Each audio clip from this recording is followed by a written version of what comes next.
Talvez não acrediteis ainda as verdades terríveis que eu venho vos ensinar. Mas esses são os teólogos mais consideráveis, os padres mais ilustres que vos falou pela minha boca. Como podeis vós, pois, resistir a essas razões fortificadas por tantos exemplos, por tantas palavras da Escritura?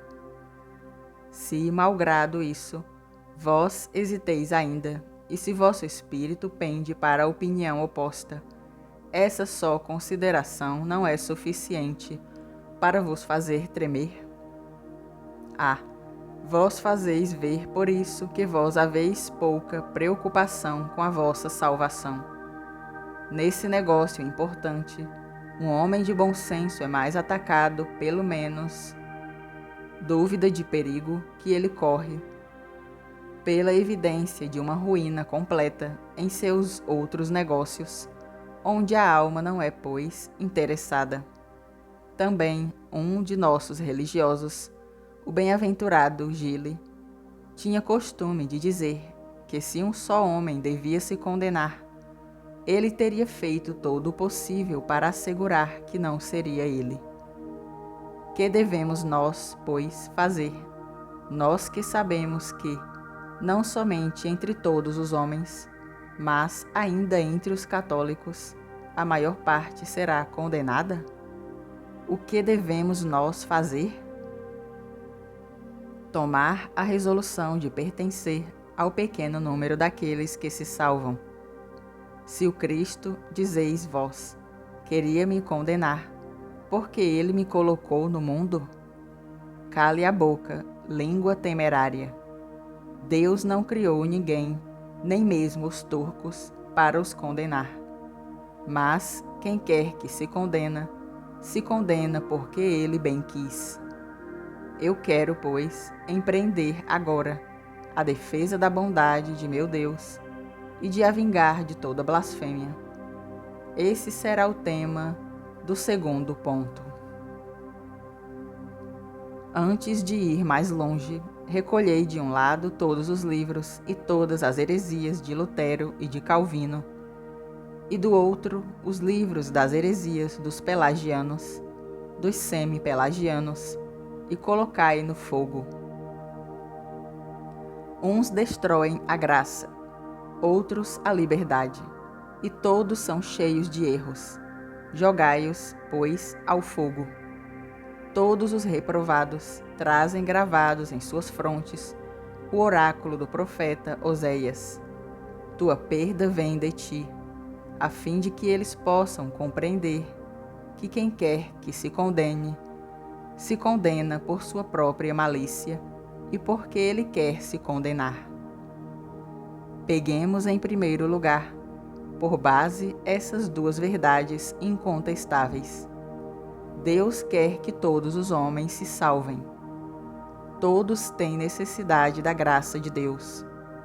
No entanto, se eu vos demonstro que Deus tem a vontade de salvar todos os homens, e que por isso ele lhes dá a todos sua graça, com todos os outros meios necessários para obter esse fim sublime, vós sereis forçados a concordar que quem quer que se condene deve a responsabilidade à sua própria malícia, e que, se o maior número dos cristãos são reprovados, é porque eles querem.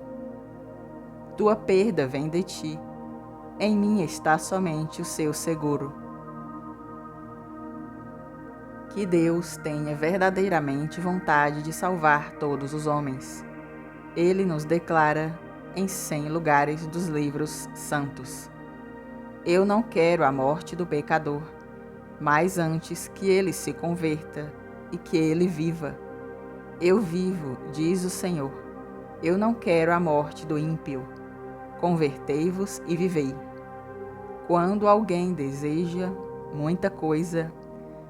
muito uma coisa, dizemos que ele morre de desejo. É uma hipérbole.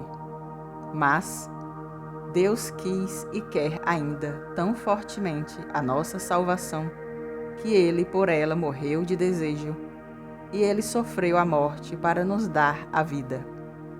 E propter nostram salutem mortuus est. Essa vontade de salvar todos os homens não é, pois, em Deus, uma vontade afetada, superficial e aparente. É uma vontade verdadeira, efetiva e benfeitora, pois Ele nos fornece todos os meios mais perfeitos para nos salvar.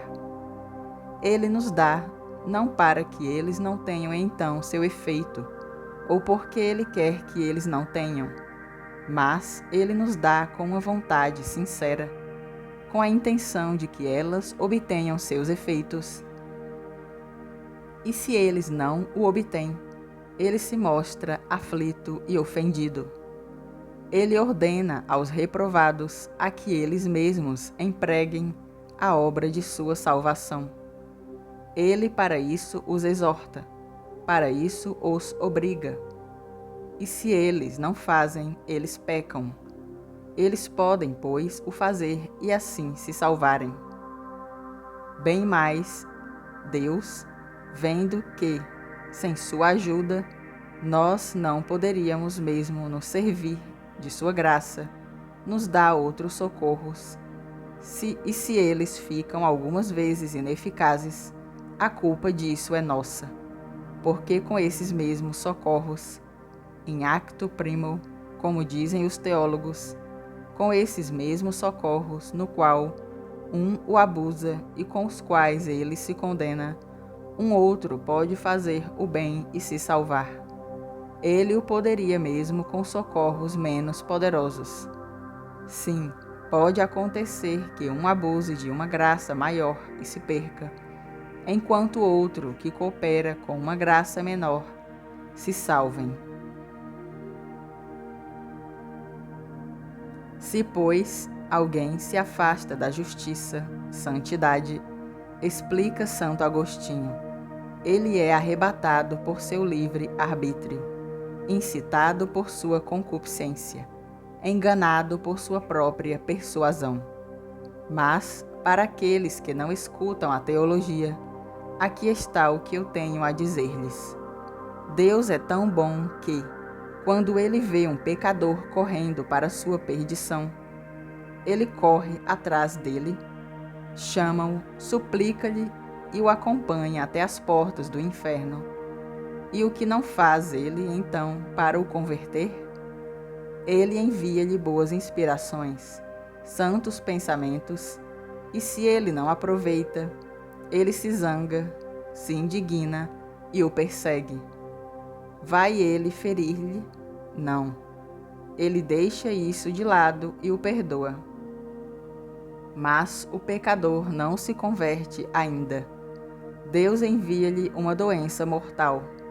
Tudo está acabado para ele, sem dúvida. Não, meus irmãos, Deus o cura. O pecado se obstina no mal. Deus procura na sua misericórdia algum novo meio. Ele lhe dá ainda um ano, e o ano acaba, e aceita dar ainda um outro. Mas, se malgrado tudo isso, o pecador quer se lançar no inferno, que faz Deus? O abandona? Não.